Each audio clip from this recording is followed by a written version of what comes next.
नमस्कार। हिंदी की इस कक्षा में हम अज्ञे की प्रमुख कविता हरी घास पर क्षण भर को पढ़ेंगे और समझने का प्रयास करेंगे। हरी घास पर क्षण भर कविता अज्ञे की नवीन चेतना का प्रतीक है। माली चौकीदार सामाजिक बंधनों के प्रतीक हैं। सहज प्रणय की स्थिति में आत्मविस्मृति मुक्ति के बोध का प्रतीक है। वे नागरिक सभ्यता पर व्यंग इसलिए करते हैं कि इसमें साबुन की चिकनाहट है और करुणा एवं सहानुभूति का अभाव है। अज्ञे की दृष्टि में सहज प्रेम का विकास व्यक्ति स्वातंत्र्य का प्रतीक है, इसलिए वह क्षण भर के लिए अपने बंधु के मुख तथा आंखों को निहारना और उसके आंतरिक मन में झांकना चाहते हैं। इस तरह इनका निहारना दमित वासना की विकृति का परिणाम नहीं है, इसलिए वे अपने बंधु के साथ हरी घास पर क्षण भर बैठना नगरी की बुदकती अकुलाहट से पलायन नहीं मानते हैं। इसके साथ वहां से चलने को तैयार हो जाते हैं। जैसे चलो उठें, अब तक हम थे बंधु सैर को आए, देखे हैं क्या कभी घास पर लोटपोट होते, संभैये शोर मचाते, और रहे बैठे तो लोग कहेंगे धुंधले से दुबके प्रेमी बैठे हैं। वह हम हों भी तो यह हरी घास ही जाने, जिसके खुले निमंत्रण के बल जग ने उसे सदा सेंधा है और वह नहीं कुछ बोली। आओ बैठें इसी ढाल की हरी घास पर, माली चौकीदारों का यह समय नहीं है, और घास तो अधुना तन मानव मन की भावना की तरह सदा बिछी है हरी, न्योतती क्यों कोई आकर रौंदे। आओ बैठो तनिक और सटकर कि हमारे बीच स्नेह भर का व्यवधान रहे, बस नहीं दरारें सभ्य शिष्ट जीवन की। याद कर सके अनायास और ना माने, हम अतीत के शरणार्थी हैं, स्मरण हमारा जीवन के अनुभव का। अब प्रत्यालोकन हमें नहीं न बनाए, प्रत्यभिमुख होने के पाप बोध से आओ बैठो क्षण भर। यह क्षण हमें मिला है नहीं नगर सेठों की फैयाजी से, हमें मिला है अपने जीवन की निधि से ब्याज सरीखा।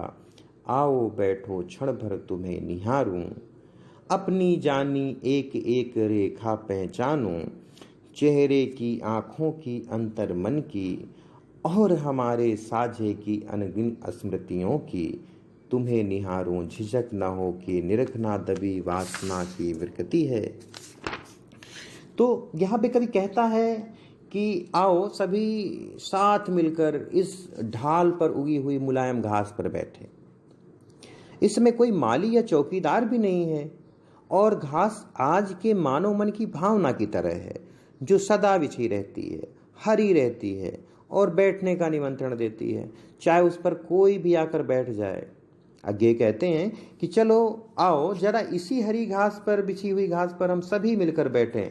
हमारे बीच केवल स्नेह और प्रेम उपस्थित रहे, परंतु सभ्यता या शिष्टता की दरार पैदा करने वाला कोई अनुग्रह हमारे बीच नहीं होना चाहिए। कहने का तात्पर्य यह है कि कभी सामाजिक बंधनों से दूर, स्नेह से युक्त, स्वतंत्र और खोखले आदर्शों से मुक्त ऐसे समाज की परिकल्पना कर रहा है जो एक साथ मिलकर आपसी सौहार्द से रहता है। कभी खोखले आदर्शों और पुरानी परिपाटियों से त्रस्त जीवन से दूर स्वतंत्र होकर जीना चाहता है।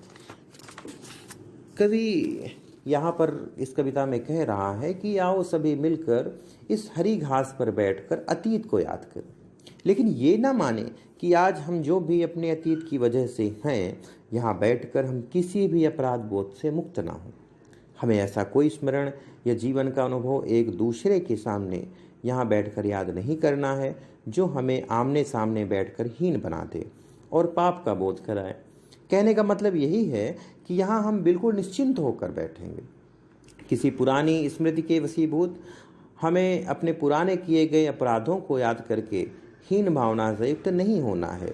आगे कहते हैं कि जरा यहाँ थोड़ी देर के लिए बैठो, खुले मन से बैठो और मस्तिष्क से सभी चिंताओं को दूर करके बैठो। यह जो क्षण हमें इस हरी घास पर बैठने का मिला है, ये नगर सेठों की उदारता से नहीं मिला है जो यहाँ बैठकर हम उनका गुणगान करते फिरें। ये हमारे जीवन के धन से ब्याज के रूप में मिला है, इसलिए हम इस पल को सब कुछ भूल कर जीना चाहते हैं। आगे आगे कहते हैं, ये आओ मेरे पास बैठो, तुम मुझे निहारो और मैं तुम्हें निहारता हूँ। आओ हम मिलकर अपनी यादों की उस जानी पहचानी सुखद अनगिन साथ बिताई हुई स्मृतियों को निहारते हैं। हमें एक दूसरे को निहारने में यह सोच सोच कर झिझक नहीं होनी चाहिए कि अपने प्रिय को एकटक निहारना भी वासना का ही एक रूप है। कवि को अपनी प्रेयसी की आंखों में निहारने से यहाँ पर कोई संकोच नहीं है। उनकी दृष्टि में सहज प्रेम का विकास व्यक्ति की स्वतंत्रता का प्रतीक है।